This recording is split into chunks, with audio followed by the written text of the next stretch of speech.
अस्सलाम वालेकुम। आज हम बात करेंगे मेलिग्नेंट ट्यूमर में बेसल सेल कार्सिनोमा की most important tumour of your क्या कहते हैं आईलिड्स।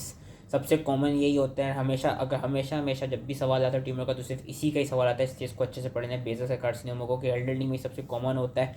एंड ये देखा गया फ्रीक्वेंटली इट अराइजेज फ्रॉम, जो अगर फ्रीक्वेंसी की बात करें, lower eyelid, then medial canthus, upper eyelid, then lateral canthus के सबसे कॉमनली लोअर आईलिड से राइज करेगा, उसके बाद मीडियल कैंथस के लेवल से, फिर अपर आईलिड और फिर लेटरल कैंथस के लेवल से। स्लो ग्रोइंग होता है, लोकली इन्वेसिव होता है और नॉन मेटास्टेसाइजिंग ट्यूमर होता है। जो नियर द मीडियल कैंथस होता है जो tumour that is more prone to invade the क्या कहते हैं ऑर्बिट। और उसके अलावा as a name basal cell suggest कि बेजल लेयर ऑफ एपिडर्मिस से अराइज करता है। रिस्क फैक्टर्स क्या है? इंक्रीजिंग एज, इसलिए एल्डरली में देखा जाता है। Extended sun exposure in fair skin individuals and cutaneous disease like xeroderma pigmentosa. Clinical types कौन सी होती हैं? 3 क्लिनिकल टाइप्स का पता होना चाहिए, नोडुलर अल्सरेटिव और स्क्लेरोजिंग। उनमें होता क्या वो भी पता होना चाहिए, लिखने को आ जाते हैं। नोडुलर सबसे कॉमन टाइप होती है nodular, shiny firm pearly indurated nodule नजर आते हैं with blood vessels on it surface. इन्होंने यहाँ पे जो दिखाई हुई नोडुलर स्टेट दिखाई हुई, लेकिन नोडुलर में हमारे पास वो जो नोड्यूल बना होता है शाइनी सा फर्म पर्ली सा, उसके ऊपर ब्लड वेसल्स नजर आ रही होती हैं।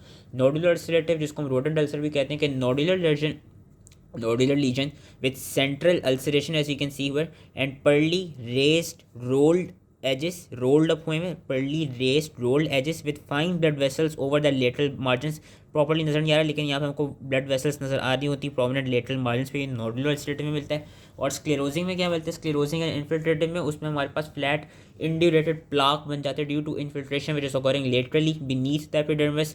It is more extensive on palpation than on inspection, के जब हम पैल्पेट करेंगे देन हमें उसकी एक्सटेंट पता चल सकती है। मोर एग्रेसिव होती है, इट स्टिमुलेट्स क्रॉनिक ब्लेफराइटिस। तो ये तीनों टाइप्स अच्छे से याद रख लेनी, क्लिनिकल फीचर्स अच्छे से याद रख लेने, इसके क्लिनिकल फीचर्स तो नहीं सॉरी क्लिनिकल टाइप्स ही अच्छे से याद रख लेनी है, रिस्क फैक्टर्स इसके अच्छे से याद रख लेने। एंड ट्रीटमेंट में ये जो सारी ब्लू से हेडिंग्स दी हुई हैं इनको सही से याद कर लेना। ट्रीटमेंट इसकी लिखने को आती है, ट्रीटमेंट में यही चीज़ लिखते हैं जो ब्लू से हेडिंग में दी हुई है। तो इस को सही से याद रखना है कि हम बायोप्सी करा सकते हैं इंसिजनल या एक्सेशनल। इंसिजनल में हम पार्ट ऑफ लीजन लेंगे, एक्सेशनल में हम पूरा लीजन को रिमूव कर देते हैं। सर्जिकल एक्सेशन भी करा सकते हैं, हम सर्जरी कराते हैं। क्रायोथेरेपी करा सकते हैं if the size is less than 10 millimetre.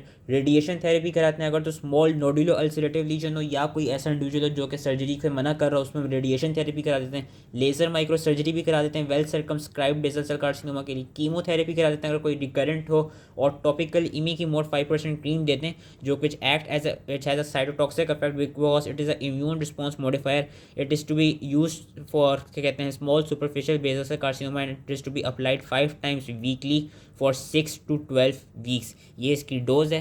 तो ये जो ब्लू से हेडिंग्स दी में ट्रीटमेंट लिखने को आती है, ट्रीटमेंट का पता होना चाहिए। बायोप्सी, सेंसेशनल और excisional surgery, cryotherapy, radiation therapy, laser micro surgery, chemotherapy and topical imiquimod 5% cream. तो I hope basal cell carcinoma easily समझ में आ गया हो। Thank you.